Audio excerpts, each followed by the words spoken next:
So guys, for the first step, you're going to head over to search and type in manage advanced sharing settings. Click on it.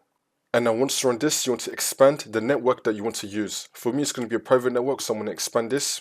Make sure that you have network discovery turned on, and you want to tick this right here. Set up network connected devices automatically. So just turn on this, and then you want to tick this box. And now for the second step, you're going to head over to search and type in services. Click on it. And now once you're on this, you're going to click on any service one time and then click on F on your keyboard. You want to find function discovery provider host. Double click on it. You want to make the startup type automatic and then click on start, which will now make the service status running, and then click on OK. And now you want to look under it, function discovery resource publication. Double click on this and then do the same thing. Startup type automatic and then click on start, which will now make the service status running, and then click on OK. And now you want to click on S on your keyboard. You want to find SSDP discovery.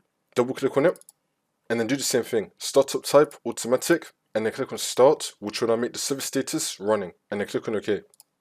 And now for the next step, you're going to head over to search and type in turn Windows features on or off. Click on it.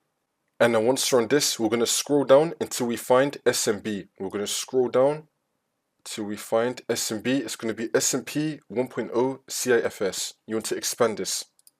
And now once you expand this, you should be having SMB 1.0 CIFS client. You want to tick this box and then click on OK. It's now going to start installing it. Wait for this to load. And now once that's been done, for the last step, you just want to restart your computer and then the problem should be fixed.